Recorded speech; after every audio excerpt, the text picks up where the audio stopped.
list. Sorry, Prabhuji. So yeah, I'll just give a brief introduction of Prabhuji. So,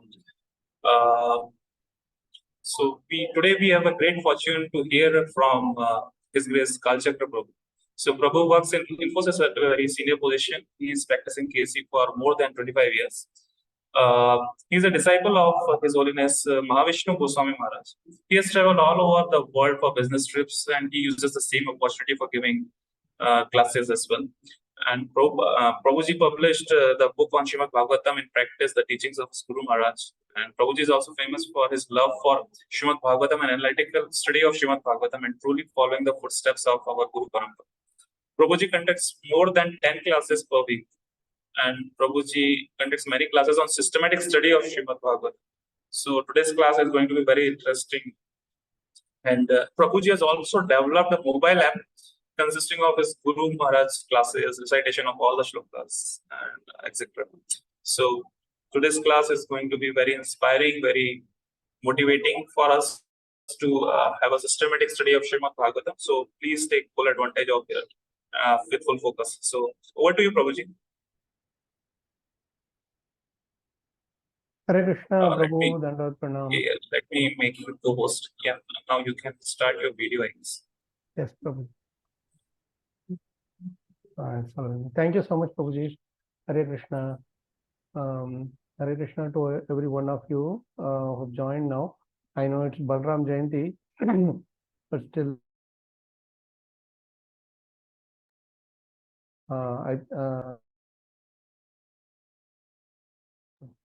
I'm getting muted, Prabhu. I don't know how I'm getting muted. Am I audible? Yes, Prabhuji. Okay. I don't know how it was happening. Suddenly it was muting me. Okay.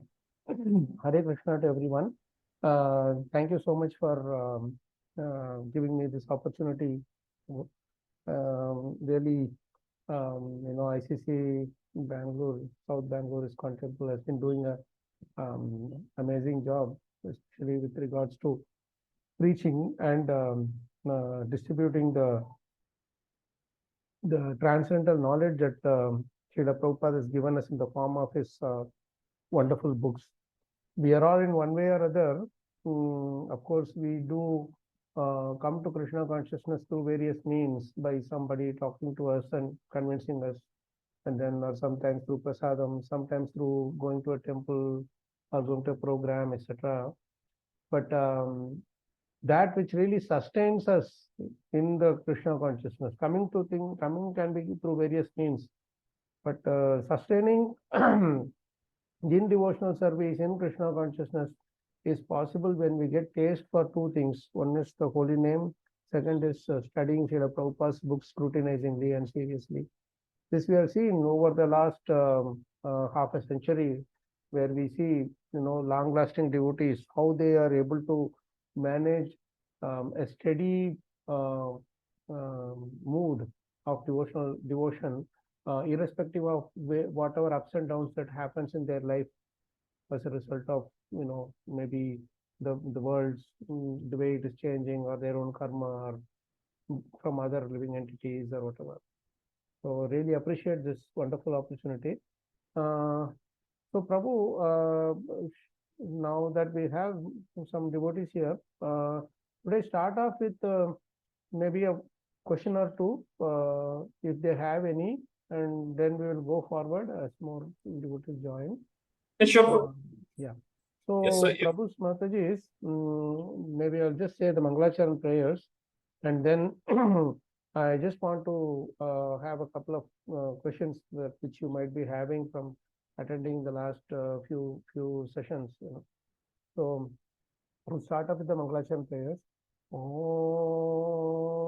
Namo Bhagavate Vasudevaya. Om Namo Bhagavate Vasudevaya. Om Namo Bhagavate Vasudevaya. Narayanam Namaskritya Naran Chaiva Narottamam Devim Saraswatim Vyasam Tato Jayamudirayet नष्टप्रायेषु भद्रेषु नित्यं भागवत सेवया भगवती उत्तमश्लोके भक्तिर्भवती नैष्टिकी। ॐ अज्ञानतिमिरान्धस्य ज्ञानाञ्जनशलाकया चक्षुरुन्मीलितं येन तस्मै श्रीगुरवे नमः। श्रीचैतन्यमनोभीष्टं स्थापितं येन भूतले स्वयं रूपकदा मह्यं ददाति स्वपदान्तिकं। वन्देऽहं श्रीगुरोः श्रीयुतपादकमलं श्रीगुरून् वैष्णवांश्च श्रीरूपं साग्रजातं सहगणरघुनाथान्वितं तं सजीवम् साद्वैतं सावधूतं परिजनसहितं कृष्णचैतन्यदेवं Shri Radha कृष्णपादान् सहगणललिता श्रीविशाखान्वितांश्च।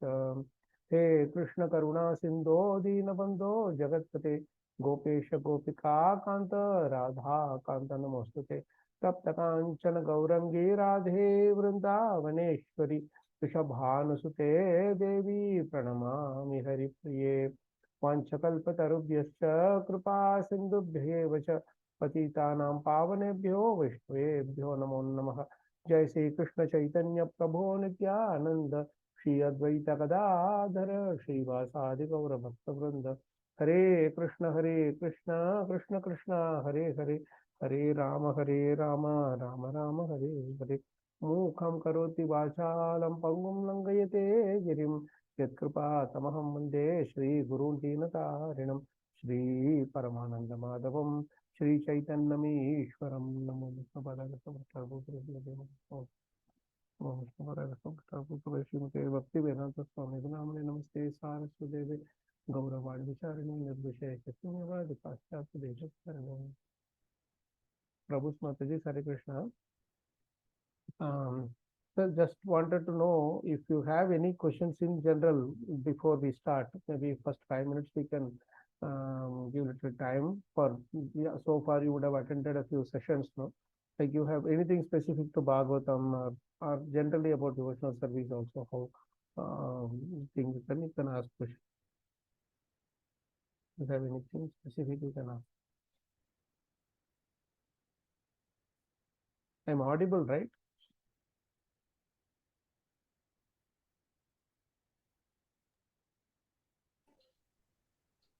Please be good. Am I not audible to everyone? Yes, Prabhu, we can hear you. Okay. Maybe I should do. You are able to hear me better now, or the earlier one was better?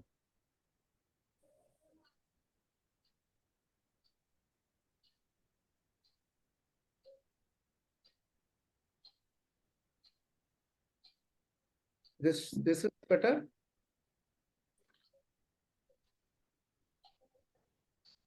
Okay, I think we'll leave it this way. Okay, then looks like devotees would like to ask questions in the end, which is fine. That is also okay. In case if you have anything, you can either raise your hand or unmute and ask yourself. I don't want to any like restriction, like the question should be asked only in the end. You can always ask anytime, interrupt me, and anytime you can ask. I can see someone unmuting. Are you able to ask some question? It says Gaja's iPad. Yes, Prabhu, we can do. Yes, Sunita Mataji. Hare Krishna, Yes, Prabhuji. Krishna yes, says in Bhagavad Gita 18.66 that Sarvadharman Parityajya Mametam Charanam Vraja. And correct. I will forgive you all sins. But even after Correct. coming to Krishna consciousness, despite of so many years spending in this, why do we suffer, Prabhuji? Still suffering. Why do we? Like as Why you do said, we? why do we suffer? Why do we undergo miseries like, Why do we from undergo suffering? misery, Okay. sufferings, because of maybe because of relatives, friends, family, whatsoever. We have the three kinds of sufferings, like Adidaivik, Adhyatmik, and Adidaivik. So how do we take it, Prabhuji? And if suppose those who are not in the Krishna consciousness, they come approach us and they say, what is the difference between you and me? Because I'm not in Krishna What consciousness is the and I'm difference not. between? But I You, think because you somewhere also I'm not able to suffering. hear your words very clearly. Okay. Yes, Mataji. You are also Yeah. suffering even after coming to Krishna consciousness, and I am Correct. also suffering. So where is the difference? There is a difference between those who are just generally they are Yeah. just having life and Yes, those who are following Krishna and Yes, both seem yes. to be suffering. So It's a what very answer should we interesting. give? It's a very Yes. interesting question. Can you hold on to this question while we are going to discuss some specific topics in Yes, Prabhu. fourth canto? Yes, Prabhu, sure. I mean, because this question is answered in one of the conversations in the fourth canto, so I can probably refer to that particular shloka, and I will remember this. Okay, sure, Prabhu. For you. Very beautiful question, though. Anything else? From anyone?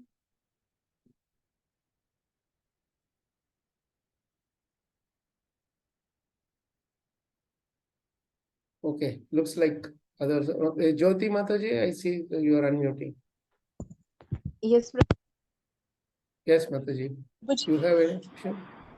yes, Prabhuji. My question is, during Srimad Bhagavatam, there are so many questions. Means generally it's like question answers. It's You mean inside Bhagavatam? Yes. So how to find Krishna in that deal in that question answers, and what is the mood that we should cultivate while reading Bhagavatam or listening Bhagavatam?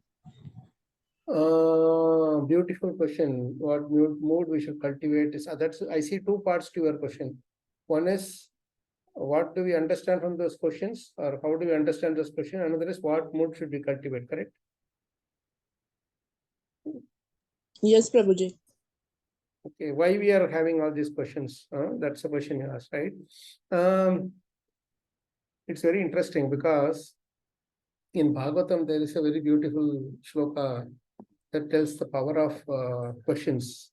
You know, this is where our the Sanatana Dharma stands tall against above all other dharmas, religions, because unlike other religions where it is called bigotry, they call it, or you just have to follow what is being told.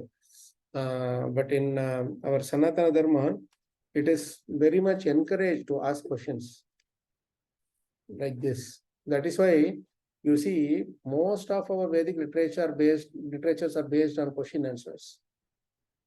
Every like thing, Vishopanishad or any other Upanishads, you take Taittiriya Upanishad, Kena Upanishad, they are all based on question answer discussion.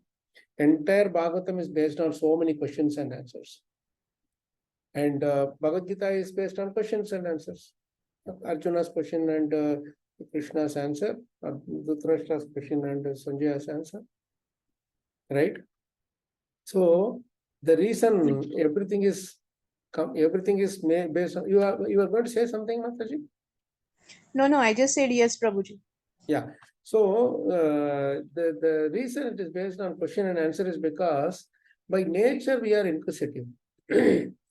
Athato Brahma Jignasa. This human life is where you will actually be inquisitive beyond the level of eating, sleeping, waiting, and defending. Right? The animals are also inquisitive, but they are only inquisitive about when will I get the next food, where will I get my next sleep, or where can I go and lie down. These are the questions that it will ask. But only in human form, only in human form we get this capability to ask questions beyond these four things: eating, sleeping, mating, and defending. Ahara, nidra, bhaya, and maitana. That is why we are encouraged to ask questions. Like you are asking these questions, it is coming to us. That is why we are asking this: what I should do, why this world is for, what is my relationship with other living entities, why am I suffering? Like Mataji asked, Sunita Mataji asked, even after coming to Krishna and the devotional service, why am I suffering? Like this. There is a beautiful shloka which talks about the question itself. Even before you ask question, even before you get the answer, when the question appears in our mind or when we are asking the question itself, it takes us to Krishna consciousness. That is the beauty of these transcendental questions. I will read that shloka for you. It's 1-3. If you have Bhagavatam books, you please go and check these verses. I will share some verses to you. You can note down the numbers and go and check back home.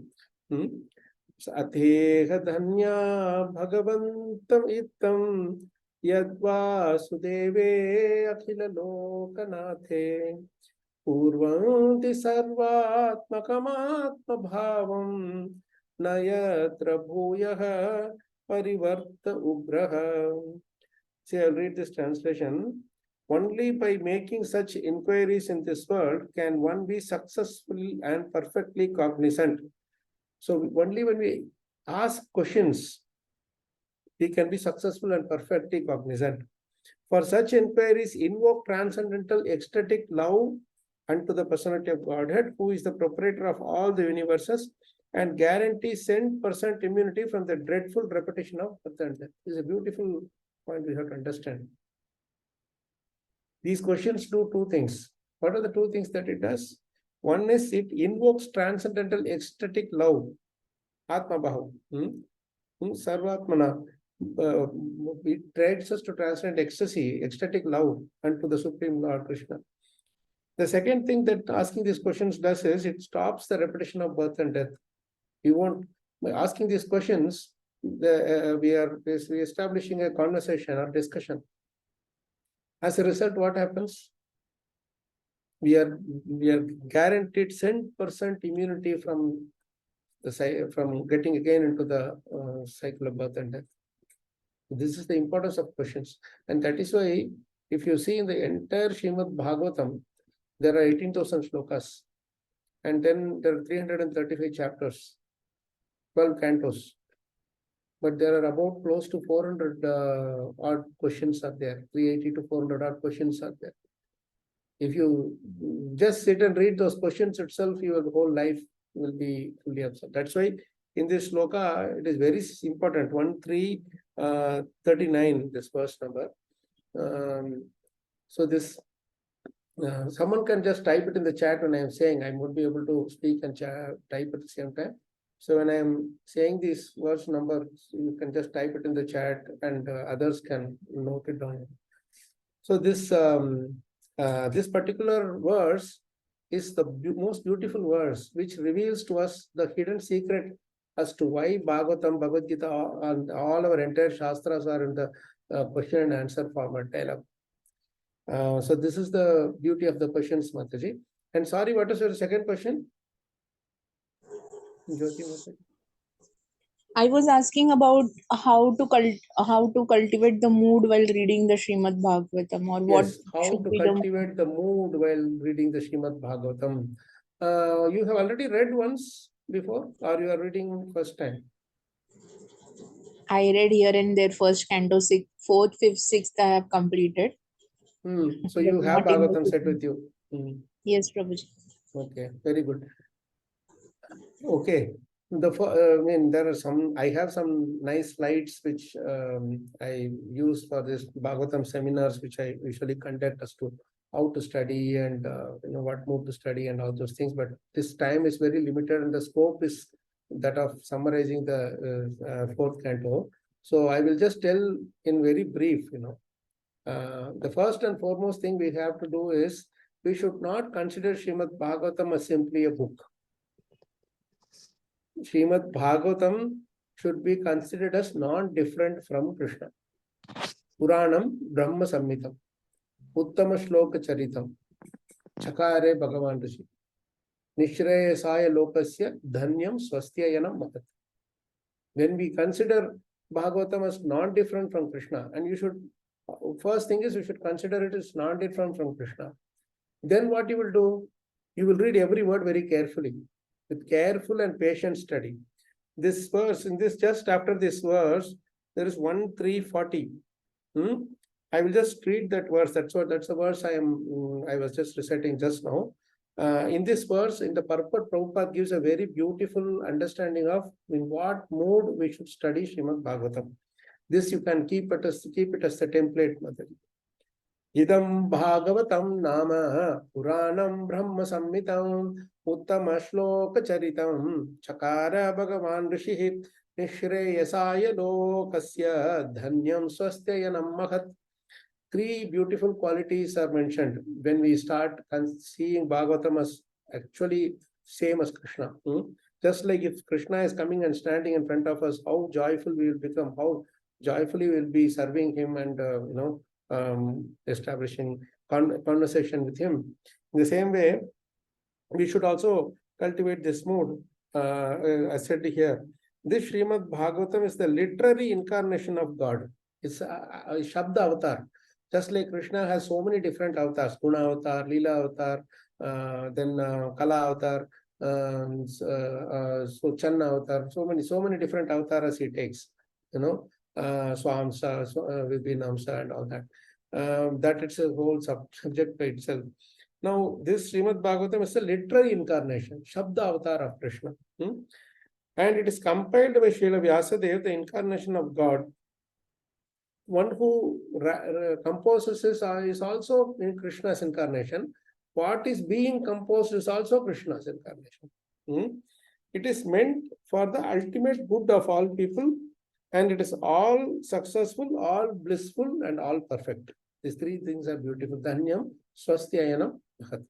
This is the only Shastra which is only for the benefit of others. Of course, Bhagavad Gita and Bhagavatam meant together. Everything is meant for others' benefit. And three things we have to understand. Remember this code word, SBP. This is all successful, Dhanyam, Swastyayanam, all blissful, and Mahat, all perfect. These three things you will not get in any other Shastras in all the three modes. So here in the purport, Prabhupada writes beautifully, Srimad Bhagavatam is the literary incarnation of Lord Sri Krishna and is therefore non-different from him. Srimad Bhagavatam should be worshipped as respectfully as we worship the Lord. When we go to the temple and we do Arati and we do obeisance, Naman we do, and then we do all dressing, everything we do nicely, like that. Srimad Bhagavatam should be worshipped as respectfully as we worship the Lord. Doesn't mean that you just go and do only Arati and don't open the book and read. He is telling how we worship now, the next time. Thereby we can derive the ultimate blessings of the Lord through its careful and patient study. Krishna is going to speak through Bhagavatam to us. So we have to read carefully and patiently. That is the way we worship Bhagavatam. You worship the deity form of Krishna, Radha Krishna. Today, Balram Jayanti, we are worshipping the Lord. We will do Abhishek, we will do dressing, we will do Arati, we will do flower offering, we will go to offer Bhoga. All those things we will do. That is the way to worship the deity form of the Lord. This is the way to worship the Shabda form of the Lord. How? Through its careful and patient study. As God is all light, all bliss, and all perfection, so also is Srimad Bhagavatam. We can have all the transcendental light of the Supreme Brahman Sri Krishna from the recitation of Srimad Bhagavatam, provided it is received through the medium of the transparent spiritual master. Then I go further to the final thing. One can derive from the study of the Bhagavatam all benefits that are possible to be derived from the personal presence of the Lord. This line is so beautiful by Prabhupada. This is why we should pay Shatakoti Dandava Pranam to Prabhupada also. It is not enough. See how nicely he is writing. One can derive from the study of the Bhagavatam all benefits that are possible to be derived from the personal presence of the Lord. Now, I am personally present in front of you. You are personally present, I mean to say through online, of course. If you ask, I can speak. But if you ask a glass of water, I cannot give. Right? Or if you want me to take from one place to another, I cannot do. But Krishna, when he is present personally before us, he can do anything and everything. We can ask how many things we may ask him. So many things we'll be keeping in our mind. Now, all these things, whatever benedictions we want to ask Krishna, we can get from Bhagavatam directly. Then he says it carries with it all the transcendental blessings of Lord Sri Krishna that we can expect from his personal contact. So Bhagavatam is nothing but the personal contact of the Lord. Through Bhagavatam, we can achieve personal contact. Personal contact means just like you and I, we are talking in live, we can talk with Krishna through the pages of Bhagavatam. When we read, Krishna is actually speaking to us. Prabhupada is speaking to us through these translated words. So this verse and purport you can keep as a standard for whenever you feel that I want to improve the mood of studying Bhagavatam, my surrender mood, etc. It's not different from Krishna. So what you will do when Krishna is present in front of us, you can do the same thing when Bhagavatam is present in front of us. By its careful and patient study. These two words. Okay, that helps nothing. Eternally grateful for the answer, Prabhuji. So I'm thankful for your question too, because you are not only getting answer for yourself, you are inspiring me too, and all others are also getting the answer to that. So these two slokas which I want to explain. Now, okay, we'll stop here and we will have to go with the schedule. And stop in the question, the sense, stop with the generic questions. You can always ask me any relevant things. We will have last 10-15 minutes also for other questions. Now, let's get to the fourth canto summary. I mean, frankly speaking, Srimad Bhagavatam, one verse itself takes 1 full month to understand. So if you have to really study with some depth, you need 1,500 years to study the entire 18,000 shlokas of Bhagavatam. But the beauty is that even one shloka of Bhagavatam is equal to the whole Bhagavatam, because Krishna is non-different. No, Krishna from any part of I think Krishna is equally powerful. So same way, Krishna's description or descriptions of Krishna's description are also non-different from Krishna, fully transcendental and as powerful as Krishna is. So now we will have a quick summary of the various what you call in the fourth canto within the short time that is available with us.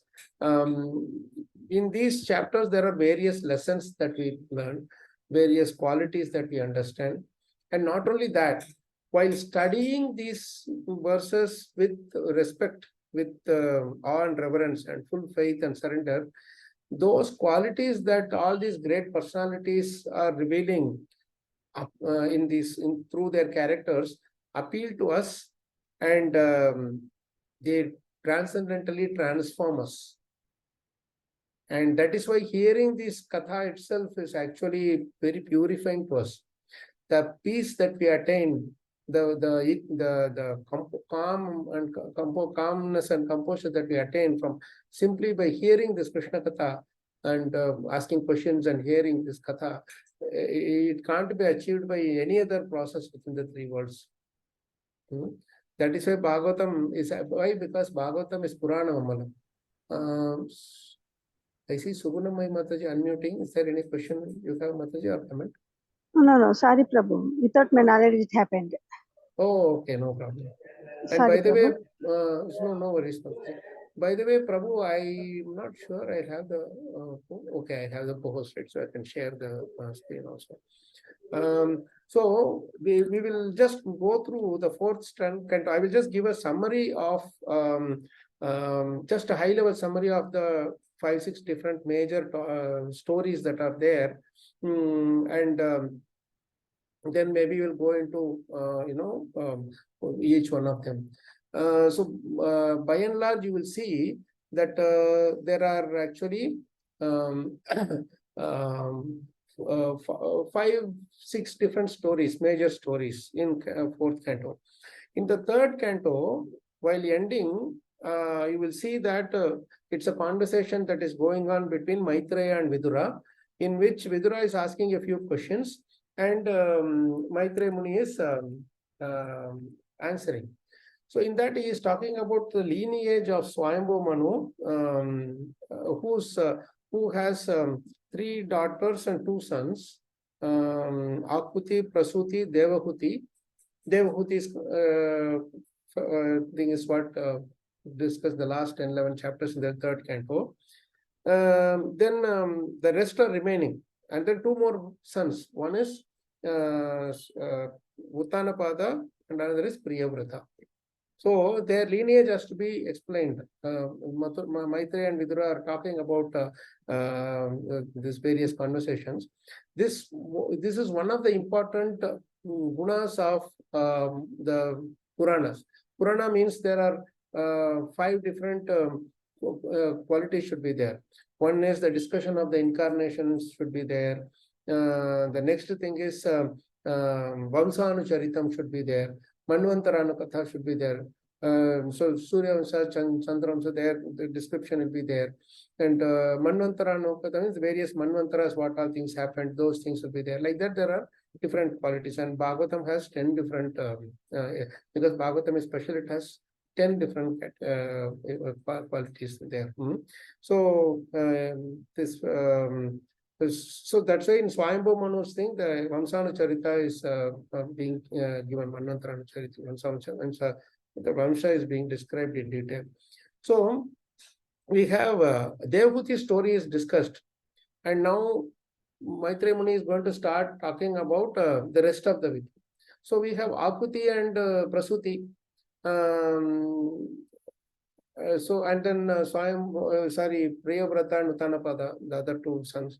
So Akuti is married to Daksha, who is a son of Brahma. And between he is a Prajapati, so he is basically his main work is to generate progeny. That's his main service to Krishna. Because in the beginning, the creation, there were not so many living entities, so he has to be created. Now, for them, 16 daughters were born, out of which 13 were married to one rishi, and the various rishis got married to these different daughters. And one daughter is Sati, who is Mother Parvati.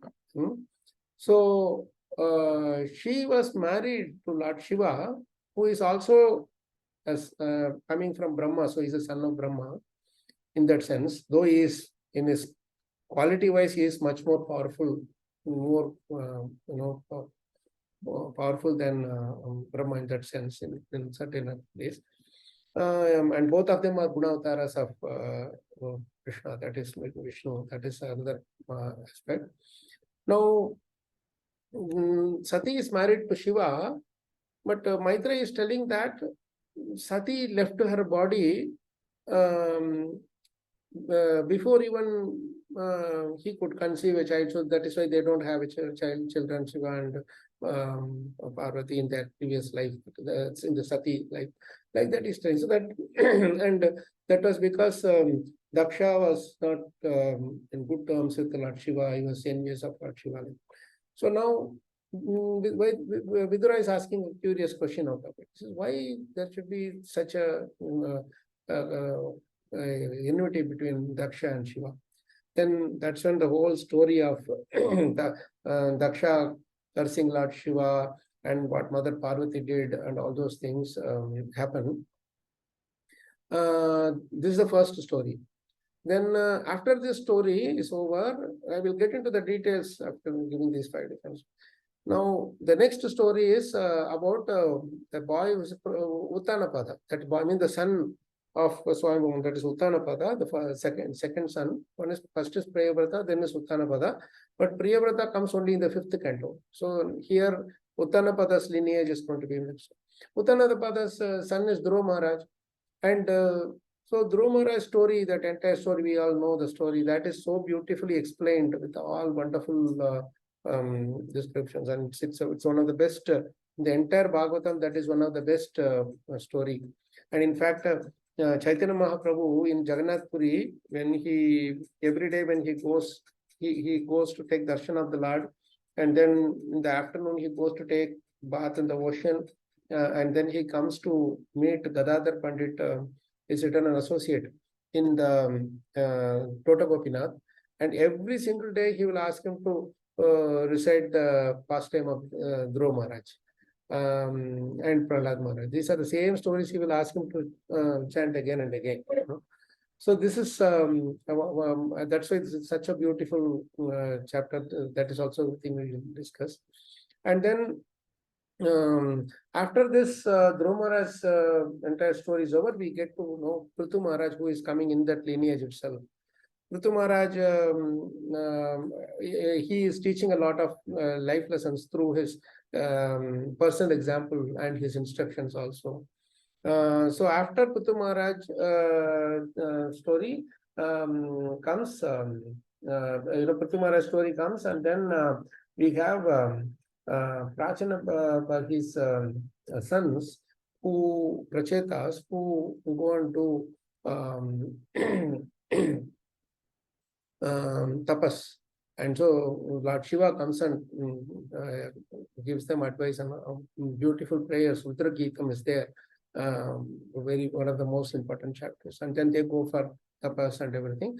After Prachetas is over, then we have the Narad Muni's conversations with Prachina Barhi. Prachina Barhi is the father of this Prachetas, but he is fully engaged in a lot of karma kanda activities like yajna, homa, and all that stuff, and karma kanda, fruitive activities basically. So Narad Muni goes and explains him a beautiful allegorical story to make him understand that this is not the ultimate thing in life. Beyond these karma kanda activities, bhakti and other service is there, seva bhava and all these things should be cultivated. And that is how he changes Prachana Barhi's mood, and with this the fourth canto ends. Now this is a short summary. What I give is just in a very not even bird's eye view, sky view it is. So now just to get into a little bit of detail into Lord Shiva's story.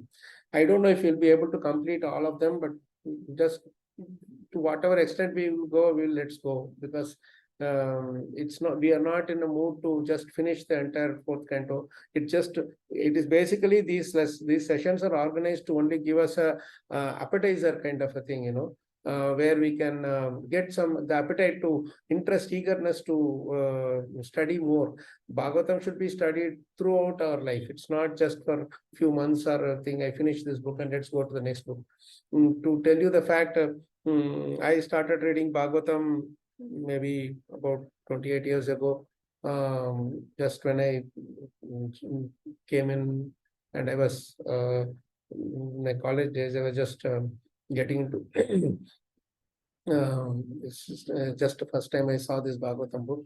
And ever since then till now, I couldn't go to any other books. Wherever I go, I only see Bhagavatam and I come back to this. So it is such a magnet kind of a thing that it attracts you, pulls you, and keeps you completely absorbed in it. So Bhagavatam, don't think like we should finish Bhagavatam. It's not just a book. As I told you, it is Krishna himself. Bhagavatam is not different from Krishna. So always go to Bhagavatam for any kind of problems we have. We just go to Bhagavatam for ultimate solution. So each of these pastimes, these stories, they explain such nice lessons, life lessons for us to learn. And when we cultivate these qualities, then only we can approach Krishna, because Krishna is Param Pavitram, supreme pure. And we, being completely under the three modes, if we try to go to Krishna, that won't work. That is not possible. We cannot understand him. We cannot appreciate him. So for us, we have to come out of this three modes. For that, Bhagavatam is helping. So if you see in the entire Bhagavatam, almost 80 to 85% of the Bhagavatam slokas are about improving our quality, improving our character. Remaining 10-15% only is about beauty of Krishna, qualities of Krishna, etc. Transcendental qualities and transcendental beauty, and the touching the spiritual kingdom, whatever. Description of that kingdom, etc. Spiritual kingdom, Vaikuntha. But apart from that, predominantly it is about different qualities we should cultivate, what we should avoid and what we should cultivate. Why it is so? That is because only by cultivating those transcendental qualities, we can even approach Krishna. We can even understand or appreciate Krishna's qualities, devotees' qualities. And by appreciating devotees' qualities only and serving them only, we can go to Krishna. That is why Bhagavatam is even more loved by Krishna himself. Because he loves hearing about his own devotees, not just about himself. So it's very important for us to understand this mood. So what happens after this? I mean, I gave the high level summary. Now let's go into a little bit more detail about Lord Shiva. Why there is a fight between Daksha and what happened? Daksha is conducting, because he's son of Brahma, he invites all the great personalities in the higher worlds, and he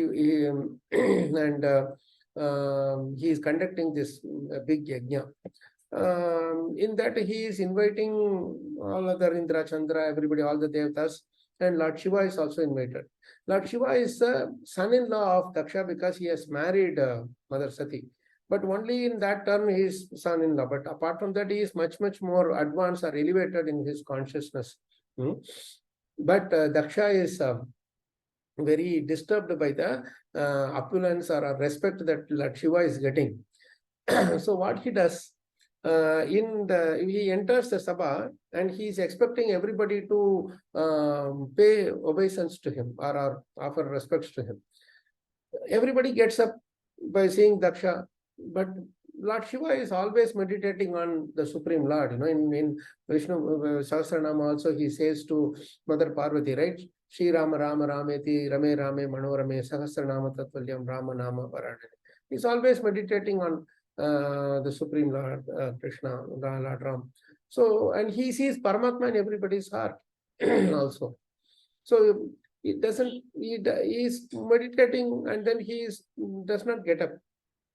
Daksha looks at everybody and then he is seeing that one person is not getting up and that person seems to be his son-in-law. So he is completely enraged. And he goes left, right, and center, cursing and criticizing Lord Shiva. But in this entire episode, three beautiful qualities of Lord Shiva we can get. There are many other qualities also, but three is the very prominent ones. So when this cursing happens, Shiva's followers like Nandi and others are also there. They become very agitated. They start cursing Daksha. You people are too proud of being Brahmanas. You will not get this, you will not get that. Like that, there's so much curse. And then Daksha's side again, they are also cursing our Shiva's followers. So much of cursing and counter cursing is going on. Lord Shiva looks at this whole thing and he feels so pained in his heart that we are not this body, and all these people are just holding on to that just this body, this temporary body and their post or position or whatever, and they are uselessly fighting for a frivolous thing. And he sees that because of my presence here, only this whole thing is happening. So let me just leave this place. And then he just silently leaves. And then all this cursing is over and people just disperse. So here, this beautiful quality of Lord Shiva we should cultivate. Whenever something unfavorable comes to us, somebody is criticizing us, somebody cursing or criticizing others, or because of us, so much more this thing is also there, then we should not unnecessarily go and add fuel to the fire. We should ensure that we don't make the mole into a mountain. Just leave the place. Because why Shiva left the place? Because he is getting taste, real genuine taste. He's relishing something else, which is Srimad Bhagavatam. In Kailash, where he is sitting, that description is also there in this beginning chapters of 4th canto, that sitting there and with all the sages and great souls, like great personalities like Narad Muni and all, Angira Muni, Narad Muni and all, he sits and he is discussing Srimad Bhagavatam all the time. Mother Parvati is also sitting with him and she is also hearing as a disciple.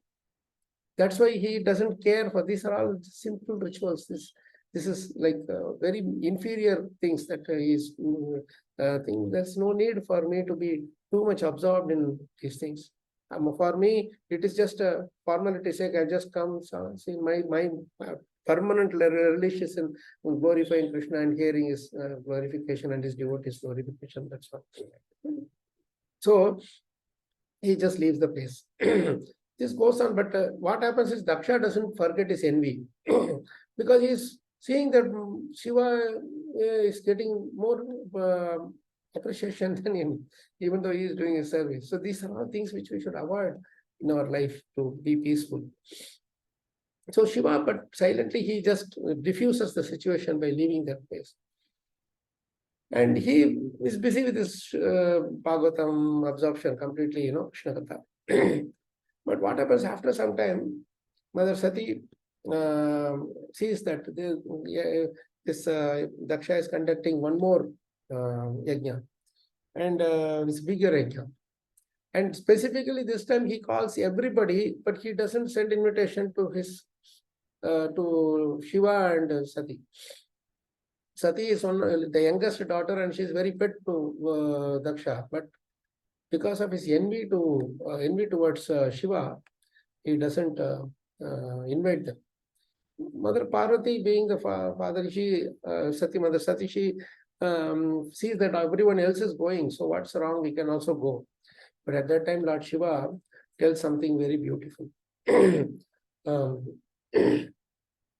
He says, this is in the 4th canto, actually 2nd chapter, no, 3rd chapter,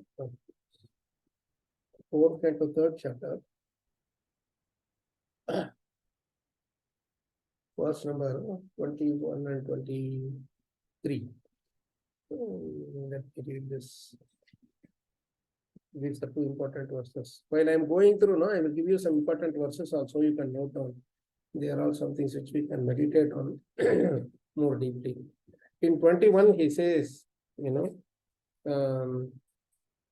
dear white complex, no, 21 is one who is conducted by false ego and thus always distressed both mentally and sensually cannot tolerate the opulence of self-realized persons. Being unable to rise to the standard of self-realization, he envies such persons as much as demons envy the Supreme Personality of Godhead. This is a very important point we should note.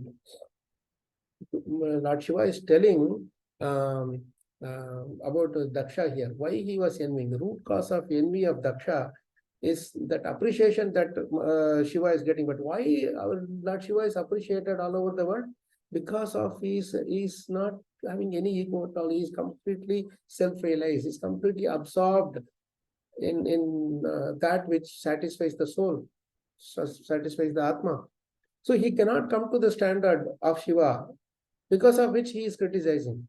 So this always you see this fault finding and criticism happens when we do upon someone whom we envy and whose standard we cannot achieve. So that is why he is telling this is the cause of Daksha. If you go and stand in front of him, he will be even more enraged. So let's not go. And then he is telling something very beautiful. He is telling when all these things are going on, why I am not agitated. When so many people are, he is cursing so badly in front of everybody. Even though Lord Shiva is playing the role of a son-in-law, he is the master of the whole universe, owner of the whole universe. And he's the owner of all the Panchabhutas. He should be given the respect. But that he didn't do. But in spite of the fact that he did not respect Shiva, Shiva was not agitated. Why? He's telling the answer in 4.3.23. He says, Sattvam Vishuddham. I hope somebody is posting the message, the verse numbers in the message. Yes, thank you so much, Radharani. Sattvam Vishuddham Vasudeva Shabditam Yadiyate Tatra Pumana Pavritaha Sattve Chatasmin Bhagavan Vasudevo Hyado Kshajo Me Namasa Vidhiyate. See, this is another important thing. Jyoti Mataji asked this question, right? About what move to study Bhagavatam. We should enjoy singing the Bhagavatam slokas. We should not skip them. Hey, this Sanskrit I can't understand. I can't read with these slokas. I don't know how to sing. There are beautiful meters to sing these slokas. Of all the Shastras in our Vedic ocean of Vedic literatures, Srimad Bhagavatam has the maximum number of chandas that is being used to glorify. See how nice these shlokas are. When you sing only automatically without even understanding the meaning, you will enjoy it. You will feel, heart will become peaceful, mind will become peaceful.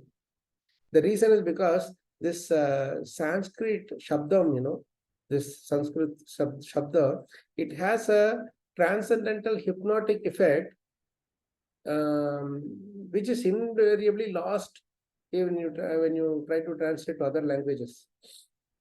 This hypnotic effect makes you enjoy the sound vibration without even understanding its meaning. Even if you don't know this, I've sung this shloka, we haven't read the meaning. But without even that meaning, we would have enjoyed when we sing this, He's saying why he is not agitated. Why Daksha is agitated, he told in the previous shloka. Why I am not agitated, is telling this shloka. I am always engaged in offering obeisances to Lord Vasudeva in pure Krishna consciousness. Sattvam, Vishuddha Sattvam, Vasudeva Shabditam. I am always chanting Lord Vasudeva's name. Krishna consciousness is always pure consciousness in which the Supreme Personality of Godhead, known as Vasudeva, is revealed without any covering. This is what he's telling. These slokas are very beautiful, very powerful. Now, Sati is upset that Lord Shiva is stopping her from going. It's a very interesting thing here. Now, she's saying that, I want to go to my father's thing. Externally, she's crying and she's going. It looks like a normal woman's, any other normal woman's thing that, if the husband stops the wife from going to father's place, she will feel upset like that. So she's disobeying Lord Shiva's order and she's going. But actually, you will understand that Mother Sati is not going there out of affection for her father. She is going there to glorify Lord Shiva there. She wants to go and point out the flaw in Daksha's yajna, that you have, out of envy, you have stopped, you have not even invited the greatest personality for this yajna, and your yajna will not be fruitful at all. Please don't do this. So she wanted to advise the father and tell the whole Sabha, the glories of Lord Shiva. This is how a disciple should actually behave towards his spiritual master. That is a hidden thing. But she cannot tell this openly to Lord Shiva, because Lord Shiva doesn't care for any respect. He says, I am busy with my thing. Why are you unnecessarily wanting to tell to these people? Do you think by you are telling these people will change their opinion of me? I don't care for their opinions. I am busy with Vasudeva Shabdita. This is the mood, this is the quality we should understand from Lord Shiva. Like, I think Sunita Mataji was asking this question, why that even after surrendering, we are not able to be peaceful or happy. This is one of the reasons. We are unnecessarily getting agitated by others' opinion about us. Others, what will they think? Half the life we are worried about what others will think about us. Whether others will call me or come to me, will keep me in their life. All these things are unnecessary. If Krishna allows, automatically people will come. If he doesn't want us to be with somebody, he will automatically take them. No two living entities can be together all their life. So the most important thing is to cultivate good qualities by which genuine people will be attracted. Like qualities attract like quality people with similar qualities. So if we cultivate good qualities, we will be surrounded by people who are good quality people. Then we will not have any agitation. This is why Lord Shiva is not bothered about Daksha's association. He is completely happy, even though he was doing all the sorts of nonsense. He was completely happy with the association he was having in Kailash with all the great sages and rishis who were too absorbed in glorifying the Supreme Lord and doing devotional service. So she goes there. But when she sees that nobody is inviting her and all that, she is very upset. And she sees that there is no park kept for puja, this portion kept for Lord Shiva. So she literally thrashes Daksha left, right, and center, and then at that time she speaks a beautiful verse which we should learn. This is in fourth canto, fourth chapter, verse number 12. This is another beautiful verse. This is in this actually no. Before this, I wanted to share the second quality of Lord Shiva. First quality, I said, silently coming out of this thing, not bothered about saying. Second quality is when Mother Parvati is being upset at Lord Shiva, not allowing her to go, and she's going with too much anger.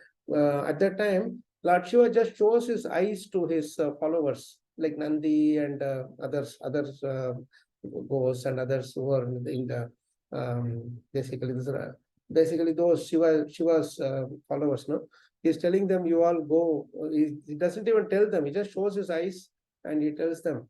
All those anucharas immediately follow Mother Parvati. This is another important quality of Lord Shiva. Even though Parvati was upset with him, he made sure that he knew that there would be some danger for her there. So she has to be protected. So even though she may be upset with him, he was not upset with her. He sends, she upset with Shiva is also transcendental upset, because she only wanted to glorify Lord Shiva there. That's why she wanted his permission. So he just shows as they follow him, they also understand Shiva's mood, and they go following Mother Parvati to pacify her and protect her. So this is another important thing we should learn. And this is a beautiful shloka 4.4.12, where Mother Parvati is now glorifying the third important quality of Lord Shiva. This is beautiful. Let's sing this verse also. Doshan pareshan hi guneshu sadavo grihnanti kechin bhavadrisho dvija गुणांश्च फल्गून् बहुलीकरिष्णवो महत्तमास्तेष्वविदद्भवानघम्. He's telling correspond Daksha, a man like you can simply find fault in the qualities of others. Lord Shiva, however, not only finds no faults with others' qualities, but if someone has a little good quality, he magnifies it greatly. Unfortunately, we have found fault with such a great soul. Such a beautiful shloka. This is one of the best shloka. Gunamscha falgun bahuli karishna. Krishna, Lord Shiva is Ashutosh. He doesn't look at anything bad. That's why even for Rakshas and others, he gives Bennett boons. Doshan pareshan, Gunamscha falgun. Little bit of glimmer of some quality is there. He magnifies it greatly. And he says, oh, you are such a great personality, and then he glorifies it. Like makes a spark into fans a spark and makes it into a fire. This is how he is giving shelter to so many living entities, even now. You see, one thing I noticed, Prabhu's Mataji, is that not only in this, there are so many transcendental qualities of Shiva throughout Srimad Bhagavatam. We are seeing that Bhagavatam is a glorification of Krishna, but we have to understand that Bhagavatam is a glorification of Krishna as well as his devotees. That's why you will see Brahma being glorified, Shiva being glorified, Narad Muni fully glorified. Everybody is glorified. All the devotees, every single devotee is glorified in Bhagavatam. That is why Krishna himself likes Bhagavatam even more than his own Bhagavad Gita. So this is very, very important to understand and cultivate in ourselves. Gunamsha Falgun Bahuli Karishna. So this is what she is telling, and then we know the rest of the story.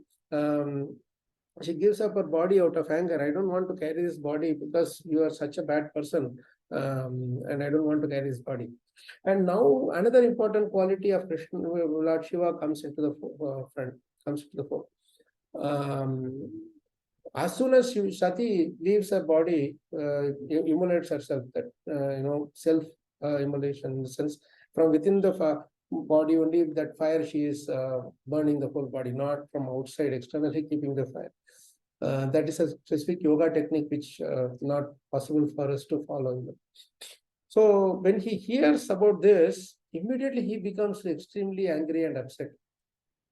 And then he sends his Veerabhadra, who goes and his followers, who goes and finishes the entire yajna, ashes the entire yajna, and Daksha's head is cut, and goat's body is head is kept for him, and so many others were destroyed completely like that.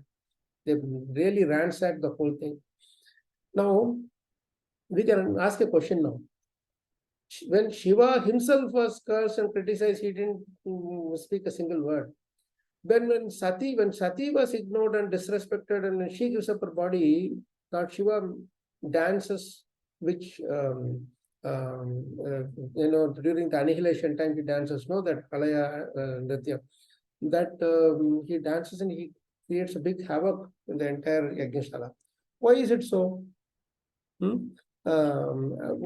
Why is it so? Because he can tolerate any curse or criticism or faults upon himself, but he cannot tolerate a single inconvenience to his dear devotees. That is Shiva's greatness. So then, after this whole thing is ransacked, Brahma tells his demigods that you people have really disrespected and insulted Lord Shiva. He is completely angry. You know what happens when he's when he is angry. So you please have to. The only option for you is to go and pacify him. So they all go. They offer prayer. Brahma leads them to the prayers, and then when they offer the prayers, some very beautiful two slokas are there. I'm sorry, with time running out, we may not be. I can realize that we may not be able to cover all the chapters, but we will also not do justice if we simply rush through. So whatever we can, when Krishna allows, we can do that part. So the next shloka which we should look at is 4647. 4647. We should focus on this particular shloka. Here is where Brahma is telling to Shiva some very important thing about what normally happens between good people and bad people, and how good people are supposed to take these things, and what happens to bad people. Pritadriyah karmadrisho durashaya parodayena parandurukter vidudantyaruntudas tanmavadidaiva vadhan bhavatvidah. Persons who observe everything with differentiation, who are simply attached to fruitive activities, who are mean-minded, who are always pained to see the flourishing conditions of others, and who thus give distress to them by uttering harsh and piercing words, have already been killed by providence. Thus, there is no need for them to be killed again by an exalted personality like you. Such a beautiful verse. He says, Brahma is telling to Lord Shiva that this is all the qualities of Daksha. He was seeing everything with differentiation. He's my friend, you are enemy, like that. He is simply attached to fruitive activities. He is mean-minded. He is always pained to see the flourishing conditions. These are all things which normally, invariably, we also do in our lives. Even though we might have taken to devotional service, still we are not out of these qualities. That is why we are not able to be peaceful with Bhagavatam. We are not able to be peaceful in our life, in any activity, or we are not able to see others who progressing well in their lives. For such people, Brahma is telling they're already killed by providence. You don't have to do anything. You are exalted personality. You don't have to do anything. Then he says another beautiful verse. That is the next verse. These two verses are connected. This is very, very powerful verse 4648.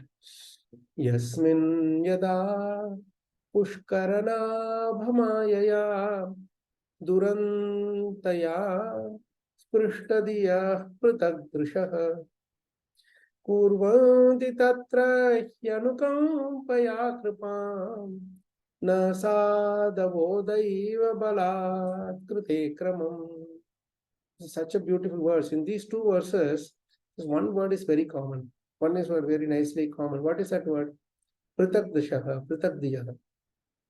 This is the, when we see things with differentiation, means we see people without the connection with Krishna, without our connection with him through Krishna, that is when all the problem starts. Those who are Bhagavata followers, Bhagavadiya followers, those who are making Bhagavatam their way of life, Bhagavatam qualities their way of life, they see everything in connection with the Supreme Lord. So they don't have any enmity with anybody. The enmity and envy comes only when we don't see the connection between that living entity and Krishna. Why? Because we are not seeing that person, that Atma there. We are seeing the body and the mind. That's all. That is why we are not able to connect with people. So this very beautiful verse. This is again, these verses are like so much instruction is there from Mataji's. I really request you all to meditate. Those who have Bhagavatam, please meditate on Bhagavatam deeply. Look at the purports, read the purports, enjoy them, and then you will not have any problems in our life. We are talking about problems coming in our life. This is more than enough for us to. When many years ago, when my Guru Maharaj, I was telling that Maharaj, I have some challenge. Sometimes people are telling something, criticizing me, or sometimes I am not able to do certain things. I'm not happy. He said very interesting. He said, you simply sit in a corner of the home and just bury your head in Bhagavatam. When somebody comes to disturb you also, they see that, hey, this is a bookworm. There is no need to worry about this crazy guy. Even if you do something, this will not react. So let's go. So that's how we will be able to get rid of the any unnecessary miseries also. Now see this here, my dear Lord. If in some places materialists who are already bewildered by the insurmountable illusory energy of the Supreme Godhead sometimes commit offenses, a saintly person with compassion does not take this seriously. Why? This is Pushkara Nabha Mayaya. The saintly personalities see them as Atmas covered by the illusory material body, and that they are thinking of this body as themselves and doing all kind of, they are agitated, anxious, worried, and criticize, whatever nonsense they do. But what the saintly personality see is a Atma hidden inside this body, struggling to come out of it, and this body is creating all this attachment and all those things. So they are compassionate and merciful towards them. So what do? With compassion, does not take this seriously. Knowing that they commit offenses because they are overpowered by the illusory energy, they are not doing. Atma is not doing it. It is a body covered by the three material modes that is doing it. He does not show his prowess to counteract them. This is such a beautiful shloka. I would request one of the devotees to, because Prabhu has brought up this text on the screen. I would request devotees someone to read the purport, one of the best purports you can enjoy today. I know we are not going to cover other parts so much, but at least whatever we enjoy, let's relish. So can you please go up, Prabhu, to show the purport someone can read, or anyone who has book with you can read also. Can you just zoom it a little bit, Prabhu? Purport by Srila Prabhupada, Jai Srila Prabhupada. It is said that the beauty of a tapasvi or saintly person is forgiveness. There are many instances in the spiritual history of the world in which many saintly persons, although unnecessarily harassed, did not take action. Although they could have done so, Parikshit Maharaja, for example, was unnecessarily cursed by a Brahmana boy. And this was very much regretted by the boy's father. But Parikshit Maharaja accepted the curse and agreed to die within a week as the Brahmana boy desired. Parikshit Maharaja was the emperor and was full in power both spiritually and materially. But out of compassion and out of respect for the Brahmana community, he did not counteract the action of the Brahmana boy, but agreed to die within 7 days. Because it was desired by Krishna that Parikshit Maharaja agreed to the punishment so that the instructions of Srimad Bhagavatam would thus be revealed to the world. Parikshit Maharaja was advised not to take action. A Vaishnava is personally tolerant for the benefit of others. When he does not show his prowess, this does not mean that he is lacking in strength. Rather, it indicates that he is tolerant for the welfare of the entire human society. Hare Krishna. An amazing purport, you see. Like this, there are so many gem-like purports are there all through Srimad Bhagavatam. And in fact, my Guru Maharaj used to say this beautiful saying, that beautiful this realization that with all due respect to Srila Vyasadeva, Prabhupada's purports are even more relishable than the verse itself. He'll tell this in jest, but then that is true too. You know, when you read this, such an amazing purport. 4 times Prabhupada has used this word. Parikshit Maharaj agreed to die within him. Agreed means what? If I am forced upon something, I have no choice. Nobody even asking me to agree, isn't it? I am supposed to pay the tax. Nobody is telling that can you pay the tax? No. Here, he had the power to counteract. He could ask Krishna, Krishna, you saved me in the womb. Why can't you save me now? But he didn't do that. He did it for the welfare of that's why he said that because it was decided by Krishna, that Parikshit Maharaj agreed to the punishment so that the instruction of Srimad Bhagavatam would thus be revealed to the world. He wanted to bring Bhagavatam, just like Bhagirata brought Ganges from the spiritual world to this material world by his Bhagirata Prayatana, we say, no? Like that, Parikshit Maharaj put himself a stake to bring Bhagavatam from the transcendental spiritual world to this material world, for all of us to appreciate and take advantage of.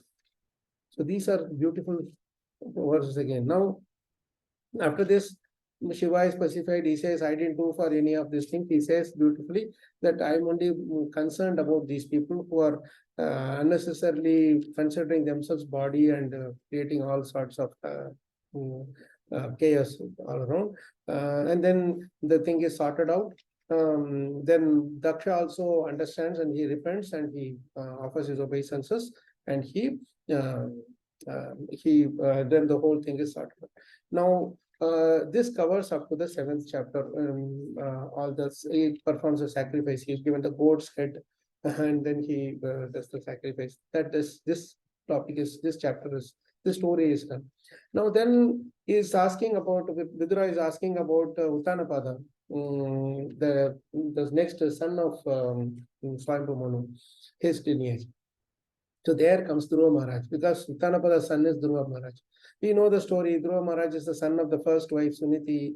Uttama is a younger boy. He is the son of the second wife, Suruchi. Suruchi is more dear to the king. Suniti is completely neglected, but she has she is really a devotee.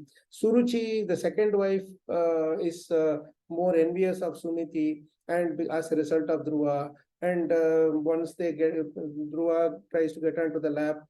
I'm sorry, I'm just rushing. This one topic we did for an entire 2 full days of retreat a few months ago a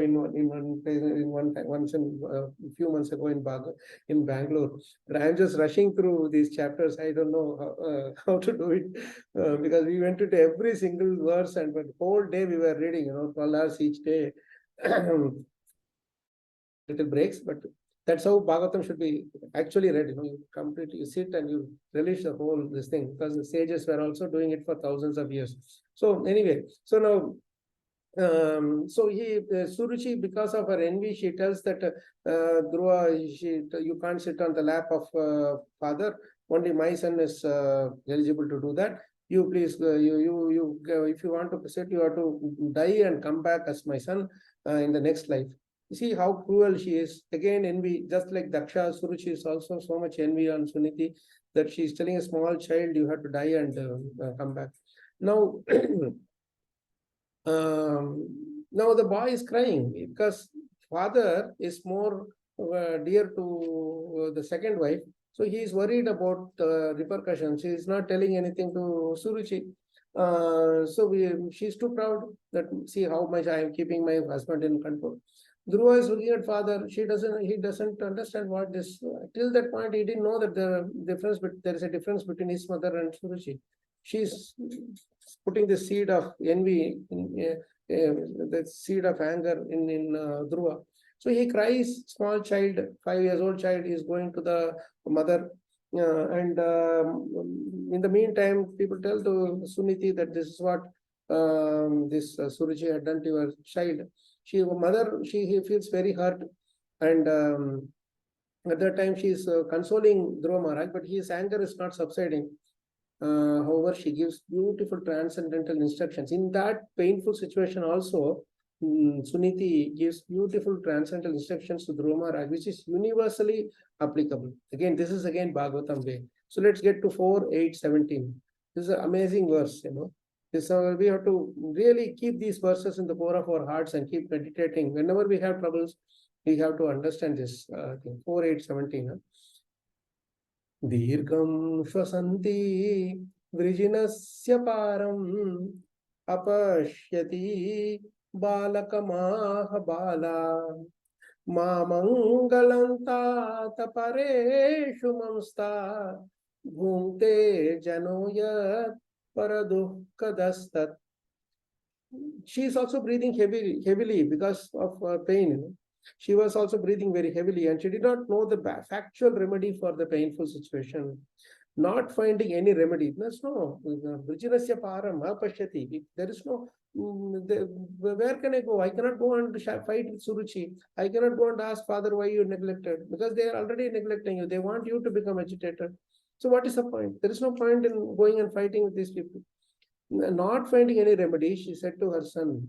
Now she tells the universal solution to all problems.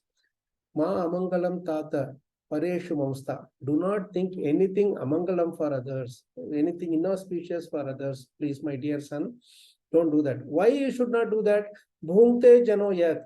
What you are thinking to happen to others, even before it happens to others, it will happen to you. So you think bad to happen to others, you will feel bad. You will get into you will get painful situations, unfortunate things, dangers and sufferings. You want others to suffer, you will suffer first. You want others to enjoy and progress, you will be happy. You want others to be happy, you will be happy even before they are happy. So anyone who inflicts pains upon others suffers himself from that pain. This is the transcendental truth. Bhagavatam truth. Bhagavata Sapthaha it is. Param Satyam. That's why this pitfall word is there, You dig a pit for others to fall. That's why it's called pitfall. But before even others fall in, or they may even take a detour and go away, you are already inside the pit because you are digging the pit for others to fall. In other words, you are meditating on others' bad qualities. You are already bad. You are already become bad. You meditate on others' good qualities, you become good. That's what Suniti's message, even in this most terrible situation. And then he's asking, no, I mean, I want to fulfill my desire. Then Suniti is telling that if you want to fulfill all your desires, there's only one person, Krishna. You go and get whatever you want from him. And he just takes, he just goes away, walking straight away, doesn't even ask where Krishna is. On the way, I will just ask. So he's so Kshatriya spirit, and then he just walks. And Narad Muni, being inspired by Krishna, that hey, this soul is very sincere, go and make him your disciple and make him a devotee. So he goes, on the way, he just comes there and he sees, he asks him, hey boy, what are you going to the forest? It's a very dangerous place. He says, no, don't stop me, I have to go. And then he says, you go, but what happened? Then he tells the story. Frivolous thing, you are unnecessarily going to forest. You are a small boy. This is a time to play with toys. Go and play. He is really upset. No, Narad Muni, Kshatram Goram Upayushaha. I may look like a small boy, but my blood is Kshatriya blood. I will not, I'm ready to take any hardship to see Krishna. My job, my focus is now only to see Krishna, nothing else. Then at that time, Narad Muni actually says something very beautifully. This is another important shloka, which is a beautiful instruction. And this is a verse which I think Sunita Mataji was asking the question, why we are suffering. And this is what the solution to all our sufferings and all the threefold miseries, Mataji. And of course, others also will be able to read this. 4:8:34. Please take this first. 834. It's a beautiful verse. Gunadikan mudam lapsed. Sorry, Gunadikan mudam lipsed. Anuprosham gunadamat. Maitrim samanad anvichen. Na tapaira vibhuyate. Gunadikan mudam lipsed. When somebody is progressing well, they are greater than you, they have more quality than us, more qualified than us. Mudam lipsed. Be joyful, be pleased. Anukrosham gunadamat. When somebody is below us, suffering or less qualified, be compassionate to them. Try to bring them up. Maitrim samana dhanvichan. If somebody is equal to us, don't feel envious or competitive with them. Make friends with them. See them as an extension of us. Na tapai rabi bhuyate. In this way, one is never afflicted by the material misery of this material world. This is the Adibhutavika, Adhyatmika, Adidevika, all are completely vanquished the moment we follow these three steps, these three principles, and Suniti's instruction and what she was. These are all answers to all our questions, Prabhu Mataji. Please take Bhagavatam seriously in your life. It's nothing really. Just purchase one set of Bhagavatam. This is a lifetime investment. We are just going for a trip to, say, Mysore or Goa or somewhere. We are spending lakhs and lakhs. Just one time investment we just do. It's going to stand with us for life. This one scripture has kept me going in the whole life all through. This is such a nice instruction that Narada Muni is giving. Still, Dhruva wanted to see Krishna. Then he gives beautiful description of Krishna. No, we don't have time to go through, but I leave it to you to go through in your free time. And then he does the tapas that Narada Muni advised him to do, the Om Namo Bhagavate Vasudevaya mantra he chants. Then the Lord comes, appears. Many things happens in between. I'm cutting short all that stuff. And then the Lord gives him, at that time, he has no desire about his personal this thing.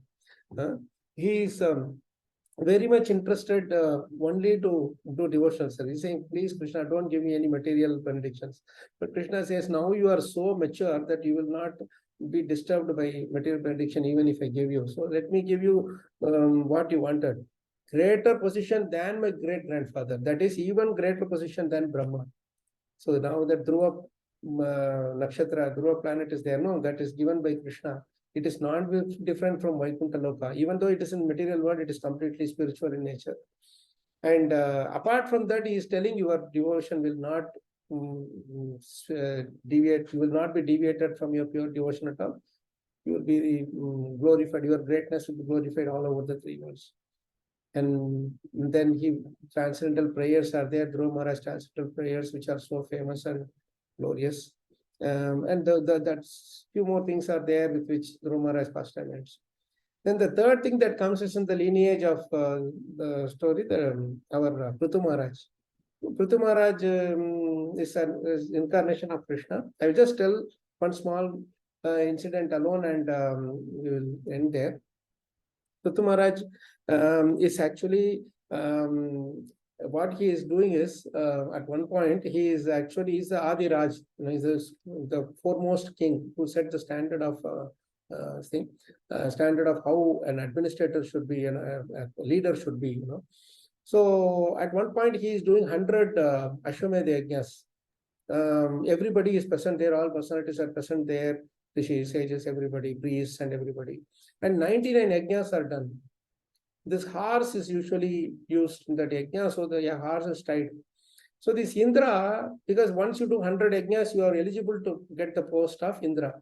So Indra becomes envious and insecure upon seeing Prithu Maharaj doing this yajna. So when the 90th yajna is over, 100th yajna is going on, he steals away the horses.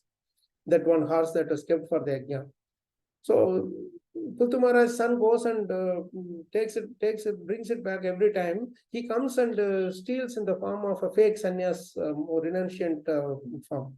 So when he takes it away, Prithu Maharaj's son goes and gets it back.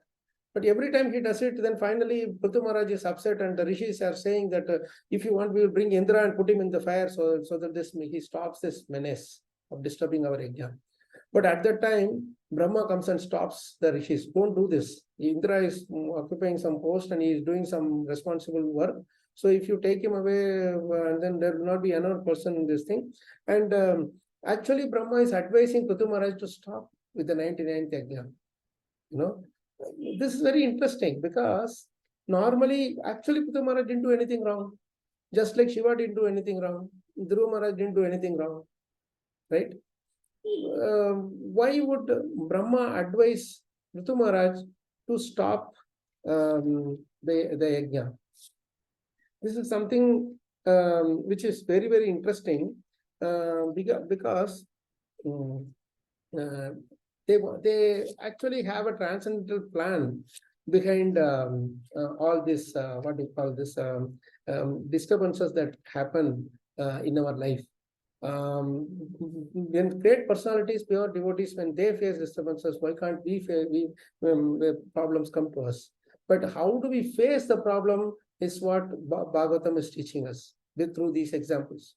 So at that time, Brahma is telling 419, actually it is 41934.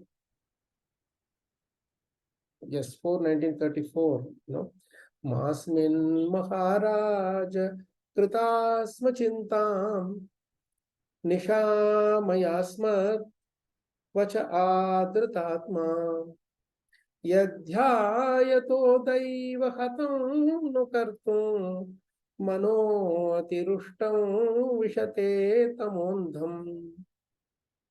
This is very beautiful verse here. Brahma is telling to Prithu Maharaj, my dear king, do not be agitated and anxious because your sacrifices have not been properly executed due to providential impediments. Kindly take my words with great respect. We should always remember that if something happens by providential arrangement, we should not be very sorry. The more we try to rectify such reversals, the more we enter into the darkest region of materialistic. The more we try to rectify such reversals, the more we enter into the darkest region of materialistic thought. This is so true because the moment Indra started agitating, he started contracting. He was so Prithu Maharaj until that time was very peaceful and calm. He became disturbed. Why this Indra is unnecessarily disturbed? And then he started meditating more on Indra. So how to counteract? This happens to us also, no? When somebody criticizes or insults us, we want to somehow or other do something. And then in that process, we do so many plans, so many different things. Then we end up wasting our time in just that. When he does this, I will do this. When he does that, I will do this. So many things goes on in our mind. This is what Bhagavatam and followers of Bhagavatam, Bhagavadiyas, they all want to stop. They say your human life is not meant to do these contractions. Like Suniti also told Dhruva Maharaj that there is no end to this problem. Today you are coming saying that your stepmother scolded you. Tomorrow you will come that someone else is fighting with you.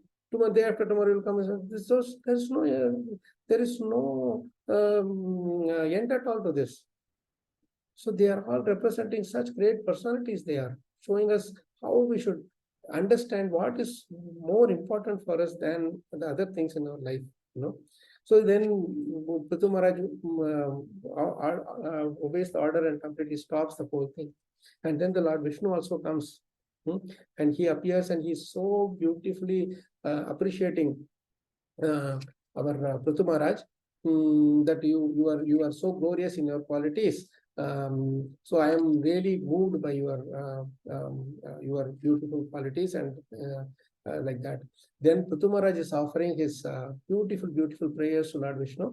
And with that, I will stop because we don't have time for the rest of the Bhagavatam. Here itself, I am really feeling guilty of skipping quite a few, by the way. But 4:20:31, this is one of the best shloka. And with this shloka, we should, I don't know how many I have given you, some of the important shlokas, but there are many nice shlokas also. But just out of time constraint, I'm showing this because it's one of the best we can. 4, 20, 31. Rather, you want 20, 38, 20, 28. No, 20. Every shloka is important in the prayers, but I'm just showing very, the most important person. Tvanmaya yadha janaisha khandito yadanyadashastaratmano buddha yatha charet balahitam pita swayam tatha tvame evarhasi nah samihitum. This shloka, Prithu Maharaj teaches us how and what we should ask for when Krishna offers some benedictions to us, the same like thing, this beautiful shloka. My dear Lord, due to your illusory energy, all living beings in this material world have forgotten their real constitutional position, and out of ignorance, they are always desirous of material happiness in the form of society, friendship, and love. Therefore, please do not ask me to take some material benefits from you, but as a father, not waiting for the son's demand, does everything for the benefit of the son, please bestow upon me whatever you think is best for me. This is how we should ask Krishna. Because we have a relationship of a father with Krishna, the Supreme Lord. Loving father, anytime we can go to him. He is not forcing, hey, you have to come to me. You say, whenever you feel like you come, son, I'm waiting for you. Always I'm waiting for you. So when you come, I am ready to receive you. Nowhere else you go and you will be received like this. The only place where you can go without an invitation or irrespective of whatever fight or anything you have at any time of the day or any time of the year or anywhere else you can go is to our, and that is why this is so beautifully explained. Tatha yatha charet bala hitam pita swayam. Father knows the what is beneficial for the son. So son did not go and ask, this is what is good for me, you do this. Father gives everything that is best for the son. Whatever is best for the son, he does it. You also, you are my eternal father. So whatever is best for me, you please give. I am not going to ask you anything. Because people who have forgotten the real constitutional position, they are only running after all this material benediction. So we have to, our duty is to depend on Krishna with full faith that whatever he does is for our benefit. There's a beautiful statement that is said in Gujarati that who Hari no, Hari mama rakshak, ye vishwas jai nahi. I am Krishna's, Krishna is my protector. Let this faith not go away. And the second thing is, Je Hari kare te mama hitunu. Ye vishwas visray nahi. Whatever Krishna is doing for me is for my good only. And let this faith also not go away. After this Prithu Maharaj thing, we have Rudra Gita, then Pracheta's prayers, then Prachana Barki, that Puranjana story and all. We may not have time to cover all of that, but I am stopping here. I don't know, organizers, I know I've taken that extra question time also to now. So if anybody is interested in asking questions, we can do. So Krishna willing. Yes, Prabhuji. Before the questions, thank you for a wonderful class, Prabhuji. It was very inspiring and really a lot of insights we got from Canto4. There is one small announcement I want to make. So today is very auspicious day for Balram Jayanti. So is there anyone who would like to take Bhagavatam today? Because very nice day, very auspicious day of the Adi Guru. So yeah, please go ahead and as I told you, it's just lifetime investment and one-time investment. So please go ahead and book your set this month and next month. This month only, I think we have this special concession with some discounted things. Rates are also given, and especially exactly this is Purnima day today. Next Purnima is Bhadra Purnima. So by that time, there is all these wonderful initiatives are taken. Please go ahead and even if not now, offline also you can do. But please do at your convenience. Yeah, even if somebody would like to take a pledge to take Bhagavatam or distribute Bhagavatam, they can do now. You can also give to others, by the way. If you say, I already have one set, you can give to others. That's the best gift to give. You are giving Krishna to them. Thank you, Prabhus, for this wonderful organizing this nice initiative. So do we have any questions or comments or any reflections?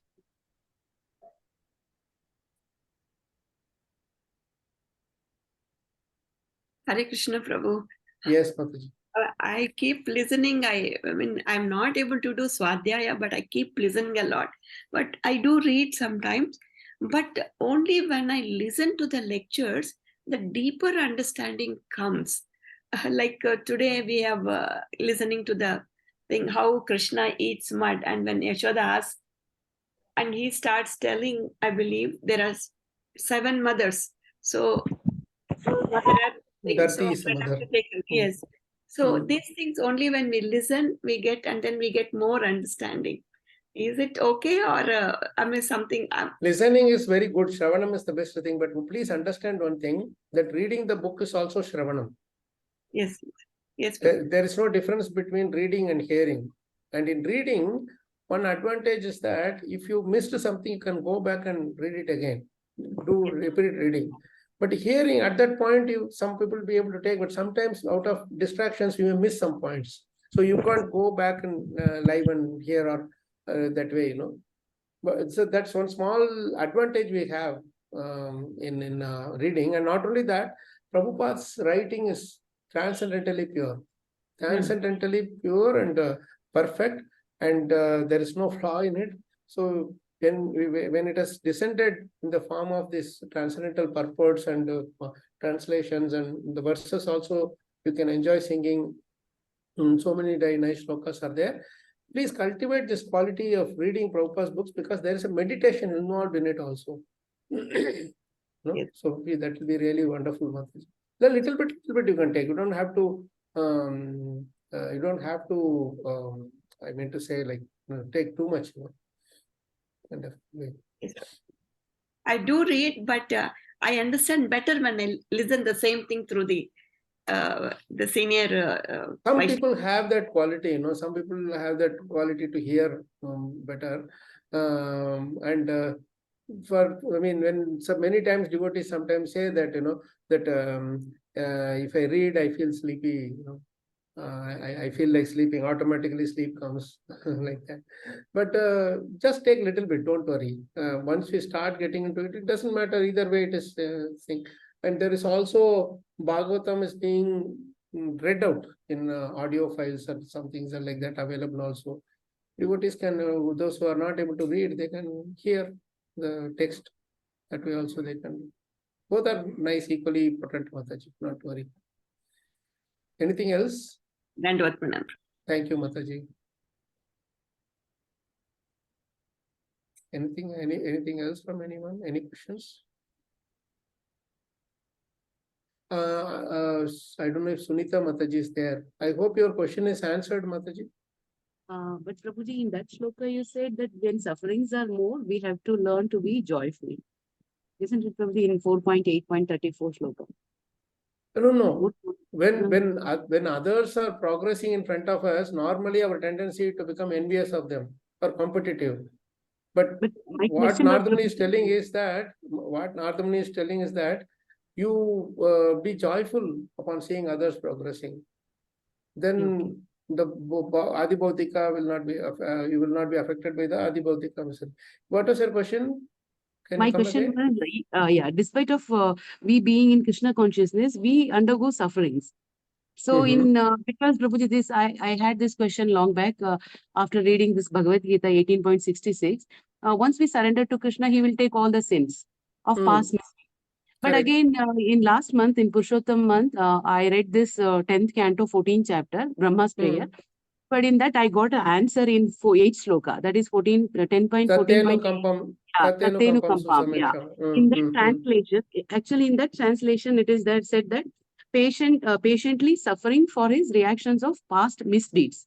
Correct. So I didn't get this. And in the purport, it is mentioned that it is that Lord Krishna explains in Bhagavad Gita, a devotee who fully surrenders unto him is no longer liable for the suffering, reactions of the previous karma.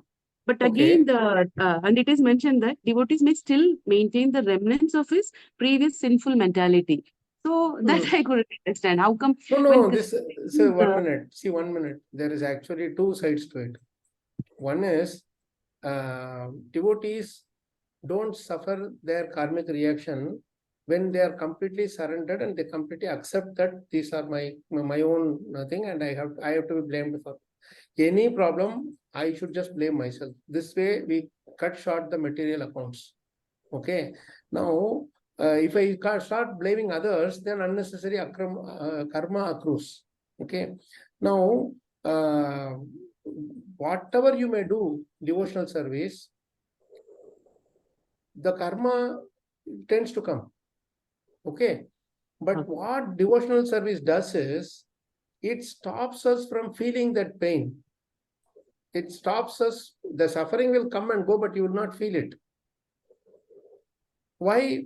Because you have accepted the responsibility. In the Tatyanukampam Shloka, Brahma says, devotees accept the responsibility of their mistake and take it as the due result of my past karma only.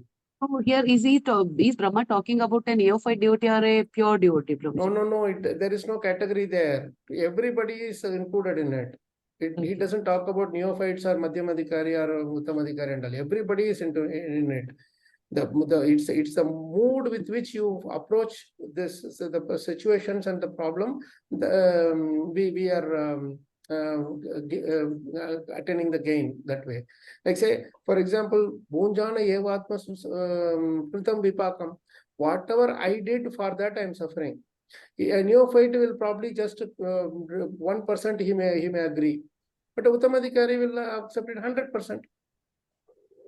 And when he accepts it as 100%, because of my karma, I am suffering. Others are not cause of my problem. Then he is relieved of the problems of the painful suffering. He is not thinking of problems anymore. There is a beautiful story of Avanti Brahmana in the 11th canto. Krishna himself is explaining this to Uddhava. You must be knowing this story. Where that Avanti Brahmana was, he was simply as a renunciate, he is staying, but then so many people are coming and spitting on him, urinating on him, and cursing him, and beating him, and all those things they do. And he says a beautiful shloka towards about his realization. That is best shloka. I think it is 11:23:42. If I'm not wrong, 11:23:42. I think. Nayam jano me sukha dukkha hetu na devatatma graha karma kala mana param karanamamananti sansara chakram parivartayevyat. He says beautifully, what are all the things that we are considering as the cause of our problem? They are not the causes actually. What is that? Nayam janome. All these people are the cause of my problems. There are this person did this, that person did this. If only this person did it properly, I would have been in a better position. Like that, we keep on blaming others. Nayam janome. They are not the cause of my happiness and distress. Sukha dukkha hetu, happiness and distress, they are not the cause of my happiness and distress. Na devata, all these Indra, Chandra, they are also not the cause of my problem. Prithu Maharaj was unnecessarily distracted by Indra, but the moment he thought that he is not the cause of a problem is solved. Atma, my own body is not the cause of my problem. Graha, these grahas, Shani graha, Buddhan, all this Chandra, Surya, all these grahas are there. They are not the cause of my problem. They are only bringing my karma. Then you come to karma. Oh, karma is also not the cause of the problem. Right? We normally say, hey, this is my karma, this is because of my karma. What he is telling is this karma is also not the cause of the problem of my happiness and distress. This is new, maybe new for us, but this is the real Bhagavatam message, ultimate message. Then he says, people will say, my time is bad, my time is not good. I have to suffer for, they go to some astrologer and he says for next 5 years you have to suffer, time is bad for you. They'll accept and they will just say, oh, my time is bad, my time is bad. Actually, time is also not the cause of my happiness and suffering. Then he says the real reason behind what is our happiness and suffering, it is mana param karana mamananti. Mind is the ultimate cause of all my problems. Now you say take each one by one. Karma. My karma may be bad and I may be getting the reaction of my karma. But if I keep my mind at the lotus feet of Krishna, I will not be affected by the karma. My time may be bad. Because of my bad time, I may be getting a lot of unfortunate things in my life. But if I keep my mind at the lotus feet of Krishna, I will not see that because of this happened, because of that happened. I will not unnecessarily blame the devatas. I will not unnecessarily blame the grahas. Anything happens, it is happening for good only, isn't it? When I see like that, my mind is completely under our control. This is how we should see the whole Bhagavatam thing, Mataji. That's the mind which Krishna wants to control. He says, you surrender unto me, forget about everything else, surrender unto me. He says, you surrender your mind to me. Then I will take care of everything. I am giving you that assurance. Thank you, Prabhu. Does Thank it you, help, Mataji? Yes, Prabhuji, yes. But what I couldn't understand was how can, when Krishna removes all the sinful activity, how can remnants of sinful activity remain? It That will be was there my because doubt. we are in the material body, no? This Yeah. material body is having material modes. Doesn't mean that, and why we are doing Cheto Darpana Marjanam every day. Today I may be surrendered, but I am not surrendered for the whole life. Yes. And even to think that I am surrendered is not a correct thing. Real devotees will think that I am not at all surrendered. There is a long way to go for me. Only then we will keep progressing in our journey in devotional service, isn't it? So never think that, oh, I have surrendered, now Krishna has to remove my problems. No, that is not Krishna. Krishna is not our order supplier. When we are really surrendered, at that point, we will not even ask Krishna why I am suffering, Krishna. You will say that Krishna has already done. That is what the Tatyana Kampa means. Even when you are suffering, you will say, oh, Krishna is so merciful that he has taken all my, I should have suffered more, but I am suffering less. Right now, what we are doing, we are thinking, I'm not supposed to suffer more and I'm suffering unnecessarily, I am suffering more. That is our mindset. And that is what is disturbing us. So we'll read Bhagavatam with this full, this positive, this way. Like definitely the solution is there in Bhagavatam. All this example of Shiva, Sati Mata, then Dhruva Maharaj, then Prithu Maharaj, and all these examples which we listen today. If we go repeatedly meditate on it more and more and more. Bhagavatam is not like once I heard and I will, that's it. No, it has to be repeatedly, dine, navam, newer and newer it will come, and we will get realization. Because Bhagavatam is Krishna himself in touch. We are in touch with Krishna. So transformation is bound to happen. I have full faith in Krishna. I will pray for you. Thank you so much, Mataji, for that. Thank you, Prabhuji. Question. Really appreciate it. Prabhu, I think, I don't know if any other questions are there. If we can, otherwise we can. It depends on organizers also, their time also. So thank you very much. Even though it is a festival day, you could be able to take your time. It's very, very It's my good fortune, Prabhu. And anybody is there to ask Prabhu, it's a rarest opportunity. We just love your Bhagavatam class, Prabhu. We just want to keep hearing multiple times. Whatever my guru gave me, I am just trying to give to others. Give another minute if anything you want to ask. Yeah. Otherwise, ending the session. Yes. Because tomorrow they're all. Tomorrow everybody has to go to work also. Yeah. Okay. Looks like there are no comments. I think, looks like there is no more questions, I think. So please study Bhagavatam, take it seriously. If you are first time readers, please do one thing. Don't worry about going deep into thing, what will happen, how long it will take and all. There are multiple ways of reading. I will tell you in 1 minute quickly. You can recite the prayers separately. There is, I have We have done that app which Prabhuji had given in the beginning about the app which we developed. In that app, we have the entire Bhagavatam recited with both verse and translation in nice meter. So you will know how to sing the Bhagavatam slokas also. There are prayers also which you can keep repeatedly hearing and you can learn it by heart. That way you can be in touch with Bhagavatam. The next, I will give you the name of the app. You can just this is the name of the app.